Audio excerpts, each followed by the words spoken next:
1914 ഗുജറാത്തിൽ അവസാനമായി കണ്ട ഒരു മൂങ്ങ ഏകദേശം 83 വർഷത്തേക്ക് അപ്രത്യക്ഷമായി പോയി. വംശനാശം സംഭവിച്ചു പോയി എന്ന് തന്നെ പലരും കരുതി. അതിനുശേഷം 1997 മഹാരാഷ്ട്രയിലെ മേൽഘാട്ടിൽ വെച്ച് ഈ മൂങ്ങയെ റീഡിസ്കവർ ചെയ്തു. ഈ മൂങ്ങ ഇത്രയും കാലത്തേക്ക് അപ്രത്യക്ഷമായി പോയതിന് പിന്നിൽ ഒരു തട്ടിപ്പിൻ്റെ കഥയുണ്ട്. ഫോറസ്റ്റ് ഔലറ്റ് എന്ന മൂങ്ങയുടെ കഥയും ആ മൂങ്ങ തട്ടിപ്പിൻ്റെ കഥയുമാണ് ഇന്ന് പറയാൻ പോകുന്നത്.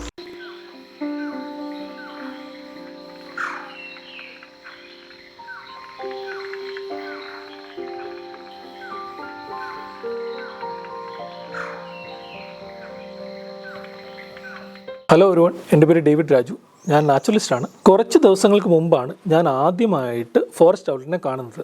അത് മുംബൈയിലെ തൻസ വൈൽഡ് ലൈഫ് സാഞ്ചുറിയിൽ വെച്ചായിരുന്നു. ഫെബ്രുവരി 7-8 ദിവസങ്ങളിൽ എനിക്ക് മുംബൈയിൽ ഒരു മീറ്റിംഗ് ഉണ്ടായിരുന്നു. അപ്പോൾ മീറ്റിങ്ങിനെ കുറിച്ച് അറിഞ്ഞപ്പോൾ തന്നെ ഞാൻ ഓർത്തു, ഒരു ദിവസം കൂടി എക്സ്റ്റെൻഡ് ചെയ്ത് കഴിഞ്ഞാൽ മുംബൈയിൽ പോയിട്ട് ഈ തൻസ വൈൽഡ് ലൈഫ് സാഞ്ചുറി പോയിട്ട് ഈ മൂങ്ങ കാണാൻ പറ്റുമായിരിക്കുമല്ലോ എന്ന് ഓർത്തിട്ട് എൻ്റെ ഒരു സുഹൃത്തുണ്ട് ബോംബെയിലുള്ള സൗരവ് സാവന്ത് എന്ന് പറയുന്നത്. അവൻ അറിയപ്പെടുന്ന ഒരു പക്ഷി നിരീക്ഷകനാണ്. സ്ഥിരമായിട്ട് അവിടെ പോകാറുണ്ട്, സ്ഥിരമായിട്ട് ഈ മൂങ്ങയെ കാണാറുണ്ട്. അപ്പോൾ അവനെ വിളിച്ച് ചോദിച്ചു, നീ ഫ്രീ ആണോ, എൻ്റെ കൂടെ വരാവോ, എനിക്ക് മൂങ്ങയെ കണ്ടാൽ കൊള്ളാമെന്നുണ്ട്.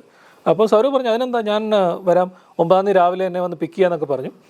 അപ്പം 7-8 മീറ്റിംഗ് കഴിഞ്ഞ് 9-ാം തീയതി രാവിലെ ഒരു 4 മണി ആയപ്പോഴത്തേക്കിന് സൗരവ് എന്നെ വന്നിട്ട് പിക്ക് ചെയ്തു. അപ്പോൾ ഏകദേശം ഒരു 2.5-3 മണിക്കൂർ എടുക്കും തൻസ വൈൽഡ് ലൈഫ് സാഞ്ചുറിയിലോട്ട് കാറിൽ ഡ്രൈവ് ചെയ്ത് പോകാനായിട്ട്. സൗരവ് രാവിലെ വന്നിട്ട് എന്നെ പിക്ക് ചെയ്ത് ഞങ്ങൾ കാറിൽ ഇങ്ങനെ തൻസയിലോട്ട് യാത്ര ചെയ്തു. ഏകദേശം ഒരു 6-7 മണിക്ക് മുന്നേ ഞങ്ങൾ തൻസയിലെത്തി. അപ്പോൾ പോകുന്ന വഴിക്ക് തൻസയുടെ പ്രത്യേകത എന്ന് പറഞ്ഞാൽ നല്ല തേക്കിൻ കാടുകളാണ്, ടീക്ക് ഫോറസ്റ്റ് ആണ് 2 സൈഡിലും. അങ്ങോട്ട് പോകുന്ന വഴിക്ക് വലിയൊരു ലേക്ക് കാണാൻ പറ്റി. തൻസ ലേക്ക് എന്നാണ് അതിൻ്റെ പേര്. ആ തൻസ ലേക്കിൻ്റെ സൈഡിൽ ഞങ്ങൾ പോകുന്ന വഴിക്കൊക്കെ വലിയ പൈപ്പുകളൊക്കെ ഉണ്ട്. അപ്പോൾ പൈപ്പ് കണ്ടപ്പോൾ ഞാൻ സൗരവിനോട് ഈ പൈപ്പ് എന്താ ഇവിടെ? അപ്പോൾ പറഞ്ഞു, ബോംബെയിലോട്ടുള്ള കുടിവെള്ളം എത്തിക്കാനായിട്ടുള്ള ഒരു പൈപ്പാണ്. അപ്പോൾ കുറേയേറെ വെള്ളം ബോംബെക്ക് ഈ തൻസ ലേക്കിൽ നിന്നാണ് അവരെടുത്ത് കുടിക്കാനും ബാക്കിയുള്ള ആവശ്യങ്ങൾക്കൊക്കെ എടുക്കുന്നത്.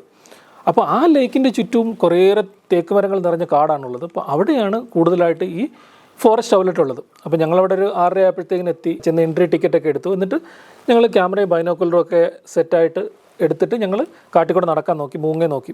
അപ്പോൾ ഒരു 7 മണി മുതൽ 9 മണി വരെയൊക്കെ നടക്കുന്ന സമയത്ത് കുറേയേറെ കാട് കാണുന്നുണ്ട്. നല്ലതായിട്ടുള്ള തേക്ക് മരങ്ങളുണ്ട്. തേക്ക് മരത്തിലൊക്കെ അത്യാവശ്യം ഇലകളൊക്കെ ഉണ്ട്. ഒരു മാസം കൂടെ കഴിഞ്ഞ ഇലകളൊക്കെ പൊഴിച്ചിടുന്ന കാടാണ്. വേറെ കുറേ മരങ്ങളൊക്കെ കാണാൻ പറ്റി. കുറേ നേരം നടന്നിട്ടൊന്നും മൂങ്ങയെ കാണാൻ പറ്റില്ല. എന്നിട്ട് ഒരു 9 മണി വരെ നടന്നിട്ട് തിരിച്ച് നമ്മൾ വണ്ടിയൊക്കെ പാർക്ക് ചെയ്തേക്കുന്ന ആ ഫോറസ്റ്റ് വാച്ചറിൻ്റെ അടുത്തെത്തി. അപ്പോൾ ഫോറസ്റ്റ് വാച്ചർ പറഞ്ഞ്, നിങ്ങൾക്ക് മൂങ്ങ കിട്ടിയോന്ന് ചോദിച്ചു. അപ്പോൾ ഞങ്ങൾ പറഞ്ഞില്ല, മൂങ്ങ കിട്ടിയില്ല. അപ്പോൾ സ്ഥിരമായിട്ട് മൂങ്ങയെ കാണാനായിട്ട് അവിടെ ആൾക്കാർ വരാറുണ്ട്. അപ്പോൾ അദ്ദേഹം പറഞ്ഞു, കുറച്ച് മാറിയിട്ടൊരു ഗ്രാമമുണ്ട്, ആ ഗ്രാമത്തിൻ്റെ അടുത്തൊരു റോഡുണ്ട്, ആ റോഡിൽ കൂടെ പോയി കഴിഞ്ഞാൽ ഇന്നലെ പുള്ളി അവിടെ കണ്ടെന്ന് കൃത്യമായിട്ട് സ്ഥലവും പറഞ്ഞു തന്നു. അപ്പോൾ ഞങ്ങൾ വണ്ടി എടുത്തിട്ട് നേരെ അങ്ങോട്ട് ഡ്രൈവ് ചെയ്തു. 1-2 കിലോമീറ്റർ ഡ്രൈവ് ചെയ്തിട്ട് ആ ഗ്രാമത്തിൻ്റെ തൊട്ടടുത്തോട്ടൊരു റോഡ് പോകുന്നുണ്ട്. അവിടെ ചെന്ന് നിർത്തിയിട്ട് സ്കാൻ ചെയ്തപ്പോഴത്തേക്കിന് ഞങ്ങൾ കണ്ടത് ഒരു മരത്തിന് പുറകിൽ ഇങ്ങനെ ഒരു മൂങ്ങ പതിഞ്ഞ് ഞങ്ങളെ നോക്കുന്നു. 2 ബാർക്കിനിടയ്ക്ക് കണ്ണ് ചെറുതായിട്ട് കാണാൻ പറ്റുള്ളൂ. അപ്പോൾ ഞങ്ങൾ പെട്ടെന്ന് തന്നെ ഞങ്ങൾ എക്സൈറ്റഡ് ആയി. അതൊരു ഫോറസ്റ്റ് ഔലറ്റാണ്. അപ്പോൾ അതിന് സൗണ്ടും വെക്കുന്നുണ്ടായിരുന്നു ഈ ഫോറസ്റ്റ് ഔലറ്റ്. പെട്ടെന്ന് തന്നെ ഞങ്ങൾ ബൈനോക്കുലറും ഞങ്ങൾ ട്രൈപോഡും ഒക്കെ ആയിട്ട് റെഡി ആയിട്ടിരുന്നു. ഇറങ്ങിയിട്ട് തൊട്ടടുത്ത് തന്നെ കാണാൻ പറ്റും. നമ്മുടെ നാട്ടിൽ കാണുന്ന പുള്ളിനത്തിനേക്കാളും വലിപ്പം കൂടുതലുണ്ട്. അതിൻ്റെ തലയുടെ മേളിലൊക്കെ വെള്ള പൊട്ടുകളൊന്നുമില്ല, അൺസ്പോട്ടഡ് ക്രൗൺ എന്നാണ് പറയുന്നത്. അതുപോലെ നല്ല പ്രോമിനൻ്റ് ആയിട്ടുള്ള നല്ല വെള്ള പുരികങ്ങളുണ്ട്, വെള്ള ഐബ്രോസ് ഉണ്ട്. കഴുത്തിൻ്റെ അവിടെ ഇങ്ങനെ നല്ല വെള്ള കോളറുകളുണ്ട്. വയറിൻ്റെ അവിടെ നിന്ന് താഴോട്ട് നല്ല ബെല്ലിയിലൊക്കെ നല്ല പ്രോമിനൻ്റ് വൈറ്റ്. അതുപോലെ തന്നെ ദേഹത്തുള്ള കളർ ഇച്ചിരി ഡാർക്കറായിട്ടുള്ള ഗ്രേ കളറാണ് ഇതിനുള്ള, അല്ലെ ബ്രൗൺ കളറാണ് ഇതിനുള്ളത്. അപ്പം നമ്മുടെ പുള്ളിനത്തുമായിട്ട് കമ്പയർ ചെയ്യുമ്പോഴത്തേക്കും ഇച്ചിരി വലിപ്പം കൂടുതലുണ്ട്. അൺസ്പോട്ടഡ് ക്രൗൺ ആണ്, നല്ല വെള്ള ഐബ്രോ ഉണ്ട്. ത്രോട്ട് നല്ല വൈറ്റ് ആയിരിക്കും, അതിൻ്റെ ബെല്ലി നല്ല വെള്ളതായിരിക്കും. പുള്ളിനത്തിനേക്കാളും ഇച്ചിരിയുടെ തവിട്ട് നിറം കൂടുതലാണ്. ഇതൊക്കെ കണ്ടു കഴിയുമ്പോഴത്തേക്കിന് നമുക്ക് മനസ്സിലായി അത് ഫോറസ്റ്റ് ഔലറ്റാണ്. ഭയങ്കര എക്സൈറ്റഡ് ആയിരുന്നു. ഞങ്ങൾ കുറേ നേരം അവിടെ നിന്ന് നോക്കി അതിൻ്റെ കോളൊക്കെ റെക്കോർഡ് ചെയ്യാനായിട്ട് ഞങ്ങൾ ശ്രമിച്ചു.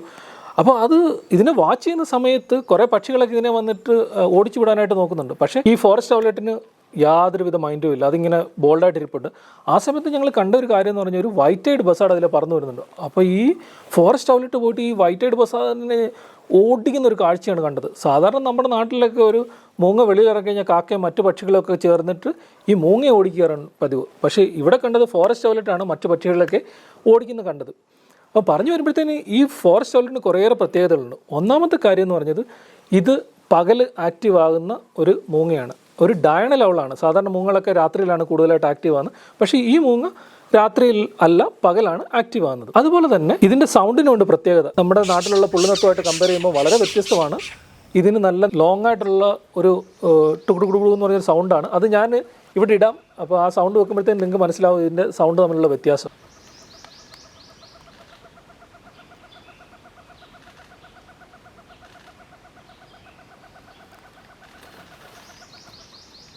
അതുപോലെ മറ്റു മൂങ്ങകളിൽ വ്യത്യസ്തമായിട്ട് ഈ ഫോറസ്റ്റ് ഔളിൻ്റെ ഒരു പ്രത്യേകത, ഇതിങ്ങനെ വാല് കുലുക്കുന്നുണ്ട്, മേളിലോട്ടും സൈഡിലോട്ടൊക്കെ വാല് ഫ്ലിക്ക് ചെയ്യുന്നൊരു സ്വഭാവം ഈ ഫോറസ്റ്റ് ഔലറ്റിനുണ്ട്. പറക്കുന്നതിനുണ്ട് ഒരു പ്രത്യേകത. സാധാരണ നമുക്കറിയില്ല, ഒരു മൂങ്ങയൊക്കെയാണ് നേരെ ഇങ്ങനെ പറന്നു പോവുകയുള്ളൂ.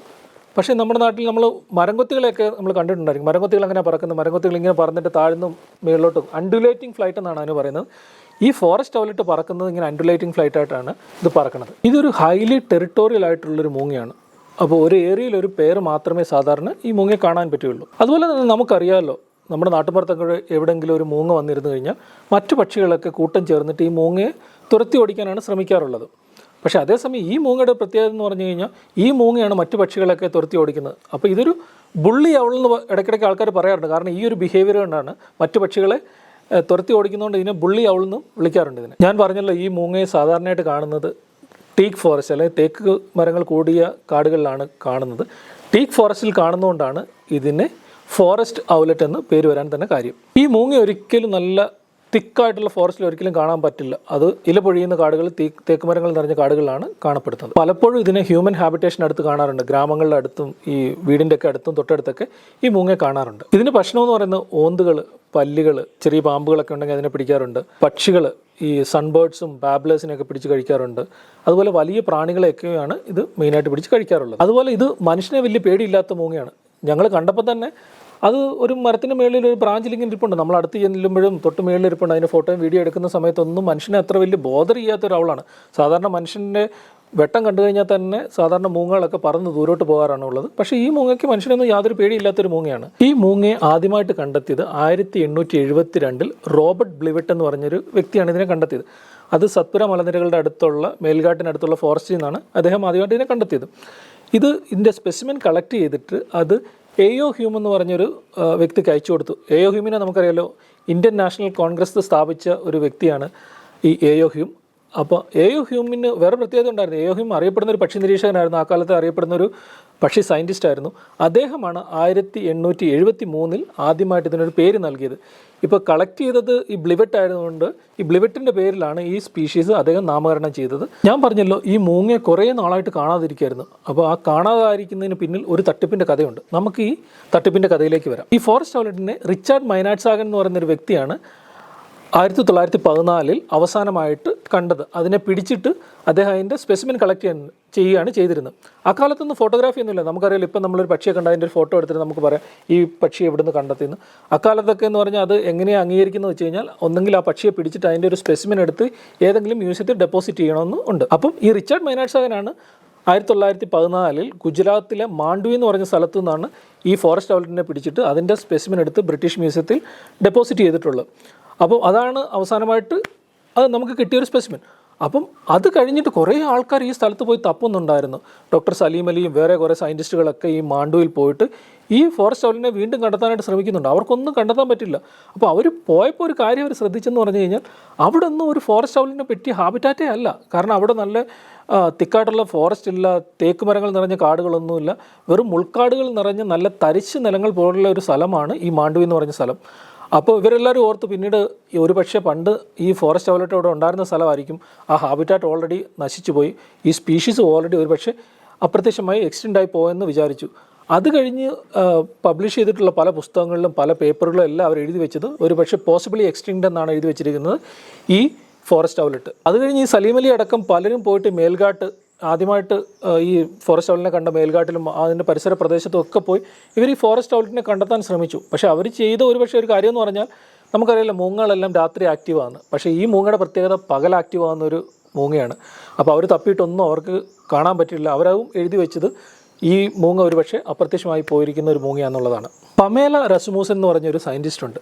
1990കളിൽ അവർ US സ്മിത്സോണിയൻ മ്യൂസിയത്തിൽ പക്ഷികളെക്കുറിച്ചൊക്കെ പഠിച്ചുകൊണ്ടിരിക്കുകയായിരുന്നു.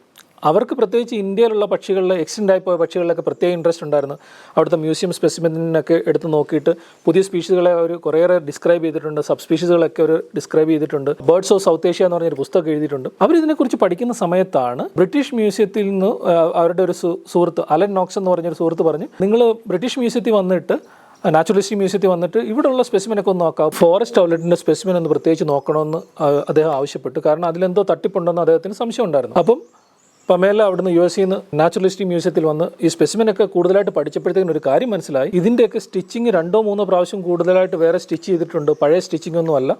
പിന്നീട് കൂടുതൽ ഇതിനെക്കുറിച്ച് പഠിച്ചപ്പോൾ മനസ്സിലായി ഈ സ്പെസിമെനൊക്കെ എവിടെ നിന്നൊക്കെ അടിച്ചു മാറ്റിയിട്ട് വെച്ചേക്കുന്ന സ്പെസിമെനാണ്. അത് യഥാർത്ഥത്തിലുള്ള സ്പെസിമെൻ അദ്ദേഹം കളക്ട് ചെയ്തതല്ലെന്ന് മനസ്സിലായി.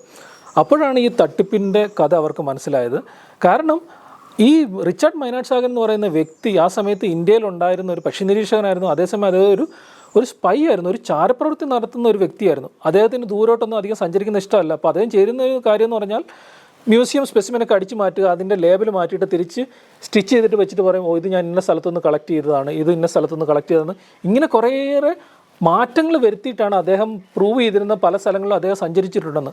അപ്പോൾ അദ്ദേഹം തട്ടിപ്പ് നടത്തിയത് ഈ ബേർഡ്സിൻ്റെ സ്പെസിമെനിൽ തട്ടിപ്പ് നടത്തിയതുകൊണ്ട് ആൾക്കാരൊക്കെ ഈ പക്ഷിയെ ഇതിൻ്റെ ടൈപ്പ് ലൊക്കാലിറ്റിയിലല്ല തപ്പിക്കൊണ്ടിരുന്നത്. ഈ മേൽകാട്ടി പോയി തപ്പേണ്ട പക്ഷിയെ അവർ തപ്പിക്കൊണ്ടിരുന്ന ഗുജറാത്തിലെ മാണ്ഡവി എന്ന് പറയുന്ന സ്ഥലത്ത്. അവിടെ ഈ ബേർഡ്സിന് പറ്റിയ ഹാബിറ്റാറ്റേ അല്ല. അങ്ങനെ ഇവർ ഈ പക്ഷിയെ ഇതിൻ്റെ ടൈപ്പ് ലൊക്കാലിറ്റിയിൽ നിന്ന് കണ്ടുപിടിക്കാനായിട്ട് തീരുമാനിച്ചു.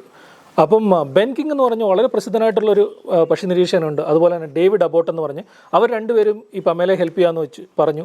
അപ്പോൾ 1997 ഇവർ ഇന്ത്യയിലോട്ട് വന്നിട്ട് മഹാരാഷ്ട്രയിലെ മേൽഘാട്ടിലൊക്കെ ഇവർ പക്ഷികളെ തപ്പി നടന്നു. അപ്പോൾ കുറേ ദിവസം തപ്പുന്നതിനിടയ്ക്ക് ഒരു ദിവസം ഈ ബെൻ കിങ് ഒരു പാറപ്പുറത്തിരിക്കുമായിരുന്നു. പാറപ്പുറത്തിരിക്കുന്ന സമയത്ത് അദ്ദേഹം ദൂരെ ഒരു പക്ഷിയെ കണ്ടു, ഒരു മൂങ്ങ ഒരു മരത്തിന് മേളിലിരിക്കുന്നു. അപ്പോൾ തന്നെ അദ്ദേഹം പമേലയോട് പറഞ്ഞു, പാം കമ്മിയ ആ പക്ഷിയെ നോക്കാൻ പറഞ്ഞു. അവർ പെട്ടെന്ന് തന്നെ നോക്കിയപ്പോഴത്തേക്കിന് മനസ്സിലായി അതിൻ്റെ തലയിലൊന്നും മേളിൽ പൊട്ടുകളൊന്നും ഇല്ലാത്ത ആ നല്ല വൈറ്റ് ഐബ്രോയും നല്ല വെള്ള ത്രോട്ടും ബെല്ലിയൊക്കെ നല്ല വെള്ള കളറിലുള്ള ഫോറസ്റ്റ് ഔലറ്റാണെന്ന് അവർക്ക് മനസ്സിലായി. പെട്ടെന്ന് തന്നെ അവർ കുറേ ഫോട്ടോസും ഒരു ഹാൻഡിക്യാമൊക്കെ ഉണ്ട്, അത് കുറേ വീഡിയോ ഒക്കെ എടുത്ത് അങ്ങനെ അവർ ആ പക്ഷിയെ കണ്ടുപിടിച്ചത്. അപ്പം ഈ റിച്ചാർഡ് മൈനാർഡ് സാഗൻ്റെ ആ ഫേക്കായിട്ടുള്ള അല്ലെ തട്ടിപ്പിൻ്റെ ആ സൈറ്റിങ് മാറ്റി നിർത്തിക്കഴിഞ്ഞാൽ ഈ പക്ഷിയെ 113 വർഷത്തിന് ശേഷമാണ് ഇവർ ആദ്യമായിട്ട് കാണുന്നത്. തിരിച്ചു പോയിട്ട് ബോംബെ നാച്ചുറൽ ഹിസ്റ്ററി സൊസൈറ്റിയിലെ ഡയറക്ടറായിരുന്ന ആസാദ് റഹ്മാനിയൊക്കെ ഈ വീഡിയോ ഒക്കെ കാണിച്ചു കൊടുത്തു, അവിടെ വേറെയുള്ള ബേർഡേഴ്സിനെയൊക്കെ കാണിച്ചു കൊടുത്തു. അവരെല്ലാം ഭയങ്കര എക്സൈറ്റഡ് ആയിരുന്നു.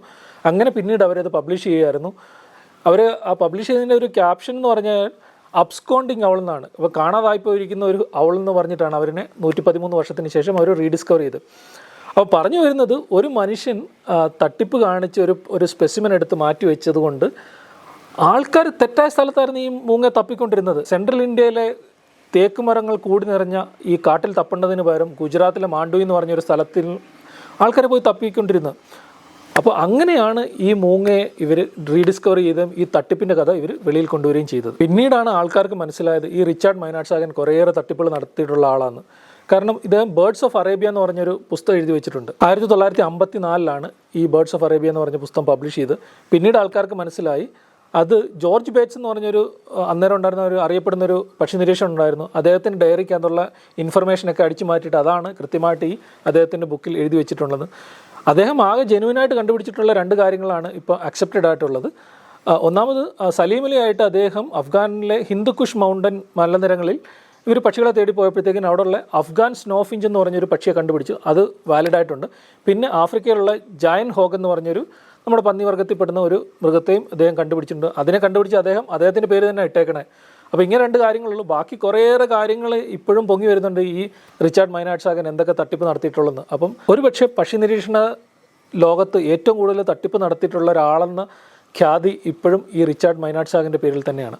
അതിനുശേഷം ഈ ഫോറസ്റ്റ് ഔലറ്റിനെ പല സ്ഥലത്തുനിന്നും പല ബേർഡ് വാച്ചേഴ്സും സയൻറ്റിസ്റ്റുകളും കണ്ടുപിടിച്ചിട്ടുണ്ട്. ഇപ്പം തന്നെ മഹാരാഷ്ട്രയിലുള്ള തൻസ വൈൽഡ് ലൈഫ് സാങ്ച്വറിയിലുണ്ട്, ഗുജറാത്തിലെ പൂർണ്ണ വൈൽഡ് ലൈഫ് സാങ്ച്വറിയിലുണ്ട്, ദാദ്ര നാഗർ ഹവേലിയിൽ റെക്കോർഡ് ചെയ്തിട്ടുണ്ട്, മധ്യപ്രദേശിലെ കണ്ടുവ എന്ന് പറഞ്ഞ സ്ഥലത്ത് റെക്കോർഡ് ചെയ്തിട്ടുണ്ട്, ഛത്തീസ്ഗഡിലും ഒറീസയിലും ഇതുവരെ അതിനെ റീഡിസ്കവർ ചെയ്തിട്ടില്ല. അവിടെയും ഇത് കാണാനുള്ള സാധ്യത വളരെ കൂടുതലാണ്.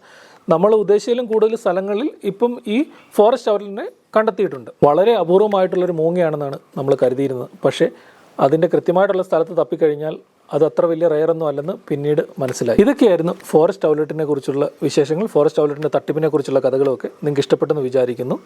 ഞാൻ ഈ വീഡിയോയുടെ തുടക്കത്തിൽ പുള്ളിനത്തിനെക്കുറിച്ച് കുറച്ച് കാര്യങ്ങൾ പറഞ്ഞിരുന്നു. പുള്ളിനത്തിനെക്കുറിച്ച് കൂടുതലായിട്ട് അറിയാൻ വേണ്ടി ഞാൻ നേരത്തെ ഒരു വീഡിയോ ചെയ്തിട്ടുണ്ട് മൂങ്ങകളെക്കുറിച്ച്. അപ്പോൾ അതിൻ്റെ അകത്ത് കാര്യമായിട്ട് പുള്ളിനത്തിനെയും അതിൻ്റെ സൗണ്ടും അതിൻ്റെ ബിഹേവിയറിനെ കുറിച്ചൊക്കെ കൂടുതലായിട്ട് പറയുന്നുണ്ട്. താല്പര്യമുള്ളവർക്ക് ആ വീഡിയോ പോയി കാണാം. അതിൻ്റെ ലിങ്ക് ഞാൻ ഇതിൻ്റെ താഴെ ഇടാം ഡിസ്ക്രിപ്ഷനിൽ. അപ്പോൾ ഇതൊക്കെയായിരുന്നു മൂങ്ങകളെക്കുറിച്ചുള്ള വിശേഷങ്ങൾ. നിങ്ങൾക്ക് ഇഷ്ടപ്പെട്ടെന്ന് വിചാരിക്കുന്നു. Keep watching my channel. Thank you so much. ഞങ്ങൾ ഇന്ന് വീഡിയോ എടുക്കാനായിട്ട് വന്നിരുന്ന സമയത്ത് ഞാനിരിക്കുന്ന കസേരയുടെ തൊട്ട് പുറകെ തന്നെ ബ്രാഞ്ചിൽ കേരളത്തിൽ തന്നെ ഏറ്റവും ബ്യൂട്ടിഫുൾ ആയിട്ടുള്ള ഭംഗിയുള്ള ഒരു പക്ഷി വന്ന് അവിടെ ഇരുന്നു. അത് ഞങ്ങൾക്ക് വളരെ സ്പെഷ്യലായിട്ട് തോന്നി. അപ്പോൾ അതിൻ്റെ വിഷ്വൽസ് ഇവിടെ ഇടാം, അതോടെ കണ്ടിട്ട് പോണേ. ഇവിടെ സംസാരിക്കുന്നതിനിടെ പുറകിലൊരു ട്രോഗൺ വന്നിരിപ്പുണ്ട്. മലബാർ ട്രോഗൺ അല്ലെങ്കിൽ തീക്കാക്ക എന്ന് പറയുന്ന പക്ഷിയാണ് ഞങ്ങൾ വീഡിയോ എടുക്കുന്നതിൻ്റെ തൊട്ട് പുറകെ വന്നിരിപ്പുണ്ട്.